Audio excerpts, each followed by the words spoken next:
Aliens को लेकर पिछले कुछ समय से कई रहस्य खुले हैं। धरती पर एलियंस के लगातार आने और उनकी गतिविधियों की खबरें सामने आ रही है। अमेरिका में पिछले कुछ सालों से एलियंस के विमान यानी यूएफओ को कई बार देखा जा चुका है। वहीं खगोलविद दूसरे ग्रहों में जीवन की खोज के लिए कई तरह के शोध कर रहे हैं।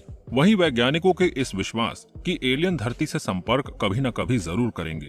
इस बीच सवाल ये भी है कि क्या हो अगर हम पहले ही एलियन से कांटेक्ट कर चुके हों, लेकिन हम उन्हें पहचान न पाए हों। हो तो ये भी सकता है कि एलियंस हमारे बीच मौजूद हो और हम इस बात से अनजान हो। तो चलिए आज के सफर की ओर बढ़ते हैं और जानते हैं कि क्या हो अगर हम पहले ही एलियन से कांटेक्ट कर चुके हों। यूएफओ देखे जाने की ज्यादातर घटना परमाणु ऊर्जा संयंत्रों के आसपास के क्षेत्रों में होती है।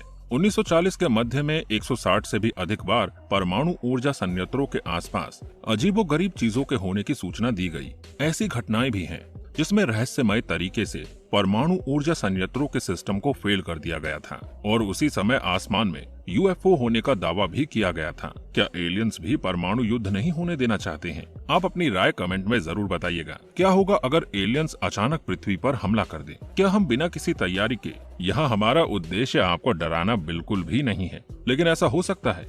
इसीलिए अमेरिका में फायर फाइटर्स को ट्रेनिंग दी जा रही है कि एलियंस का सामना कैसे करना है और घायल एलियंस की मदद कैसे करनी है। कुछ अध्ययनों से ये पता चलता है कि एलियंस ने प्राचीन मिस्र वासियों से संपर्क किया था और उन्होंने मिस्र वासियों को कुछ एडवांस टेक्नोलॉजी भी सिखाई थी, क्योंकि उस समय की जो कलाकृतियां हैं वो उस समय के अनुसार से एडवांस थी और उनकी कलाकृतियों में यूएफओ, हवाई जहाजों के चित्र बने हुए हैं और गीजा के महान पिरामिड आज भी रहस्य से भरे हुए हैं कि आखिर उस समय इतना एडवांस पिरामिड कैसे बना लिया होगा बिना कोई टेक्नोलॉजी के।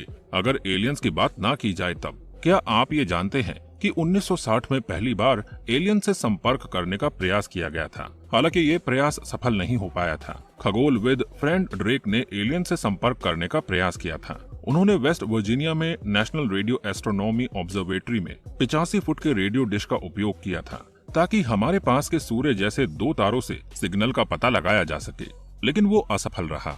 जिसके बाद ड्रेक ने एलियन लाइफ का पता लगाने के लिए ड्रेक सिद्धांत को दिया। पूरी दुनिया में कहीं न कहीं यूएफओ को देखे जाने की सूचना दी जाती है, लेकिन आज तक बहुत कम लोगों ने ये दावा किया है कि उन्होंने एलियन को देखा है, जिसमें कुछ उच्च स्तर के वैज्ञानिक भी शामिल हैं।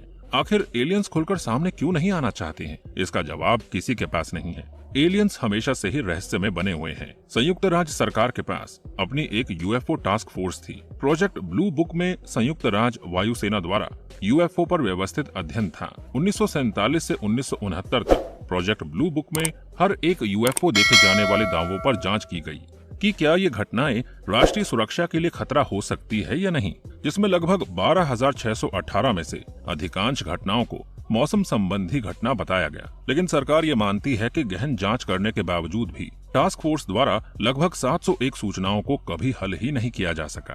आपको ये जानकर थोड़ी सी हैरानी होगी, लेकिन आप भी एलियंस को पृथ्वी पर बुला सकते हैं। अगर आप एक विशेष ध्वनि या रेडियो तरंग अंतरिक्ष में छोड़ते हैं तो आप उनसे संपर्क कर सकते हैं। वास्तव में एलियंस ऐसे ही किसी रेडियो तरंग की तलाश में रहते होंगे, जैसे हम मनुष्य अंतरिक्ष से आने वाले रेडियो तरंगों की खोज में रहते हैं, वैसे ही वे भी ऐसी तरंगों की खोज में रहते होंगे। ये एक रहस्यमय घटना शिकागो के ओहारे हवाई अड्डे पर दर्जन से अधिक श्रमिकों ने एक यूएफओ को हवाई अड्डे पर मंडराते हुए देखे जाने की सूचना दी। ये घटना 2006 की है, जिसमें दर्जन से भी अधिक गवाह हैं। श्रमिकों ने देखा कि एक यान जो डिस्क के आकार का था और धातु का बना हुआ था, जो लगातार घूम रहा था। अंत में वो यान बादलों से होते हुए अंतरिक्ष में चला गया। आपने मैन इन ब्लैक मूवी जरूर देखी होगी, जिसमें कुछ लोग काले कोट और पैंट में होते हैं। लेकिन क्या आप जानते हैं कि मैन इन ब्लैक सच में मौजूद है? कुछ ऐसे लोग जिन्होंने यूएफओ देखा हुआ है या जिन्हें एलियंस के बारे में बहुत सारी जानकारियां पता होती है, उन्होंने ये सूचना दी कि उनसे मिलने मैन इन ब्लैक आए थे। इन घटनाओं में कुछ वैज्ञानिक भी शामिल है जो ये दावा करते हैं कि मैन इन ब्लैक से मिले हैं। शायद आप एरिया 51 के बारे में जानते होंगे। एरिया 51 और उसके आसपास के इलाके में कोई आम इंसान नहीं जा सकता है। यहाँ तक कि एरिया 51 के ऊपर से कोई प्लेन भी नहीं उड़ा सकता है। इसके ऊपर से प्लेन उड़ाना सख्त मना है। एरिया 51 के कुछ वीडियोस, फोटोज और लेखों के अनुसार यहाँ पर जीवित और मृत एलियंस और यूएफओ पाए गए थे, लेकिन सरकार इन सभी दावों को नहीं मानती है। हम भी एलियन हैं। ब्रह्मांड इतना विशाल है कि हम उसकी कल्पना भी नहीं कर सकते हैं। इस ब्रह्मांड में न जाने कितने रहस्य छिपे हुए हैं। जिस तरह पृथ्वी पर जीवन है, उसी तरह ब्रह्मांड में और कहीं न कहीं जीवन जरूर होगा और हम उनके लिए एलियंस होंगे।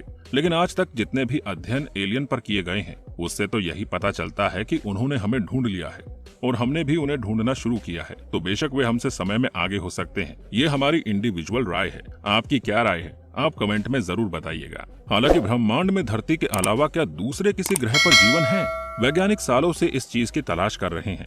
इसके साथ ही उनको उम्मीद है कि ब्रह्मांड में धरती के अलावा किसी न किसी जगह जीवन जरूर होगा। लेकिन अभी ये सवाल है कि क्या धरती के अलावा भी किसी दूसरे ग्रह पर जीवन है? इन सवालों का जवाब वैज्ञानिक सालों से तलाश रहे हैं, लेकिन उन्हें अभी तक कोई कामयाबी नहीं मिली है। लेकिन इतिहास के पन्नों में ऐसी कई घटनाएं दर्ज है जिन्होंने एलियन जीवन को लेकर खूब सुर्खियां बटोरी है। वाव सिग्नल भी उन्हीं में शामिल है। कहा जाता है कि एलियंस ने इसके जरिए धरती के लोगों से संपर्क करने की कोशिश की थी। 15 अगस्त 1977 को रात करीब 11:16 पर अंतरिक्ष से रेडियो टेलीस्कोप में एक संदेश आया था जिसने सभी को हैरत में डाल दिया। रेडियो टेलीस्कोप पर लगभग 1 मिनट 12 सेकंड तक एक अजीबोगरीब संदेश चला था। इस संदेश ने ब्रह्मांड में एलियन होने की संभावना को मजबूत कर दिया था। ये अजीब signal big air radio telescope को मिला था। इस सिग्नल के बारे में वैज्ञानिक सालों से रिसर्च कर रहे थे। अब इस रहस्य का खुलासा हुआ है कि एलियन ने वाव नहीं कहा था। इस रहस्यमय सिग्नल को देखने के बाद खगोलविद जेरी अहमन ने डेटा के प्रिंट आउट पर वाव लिख दिया था।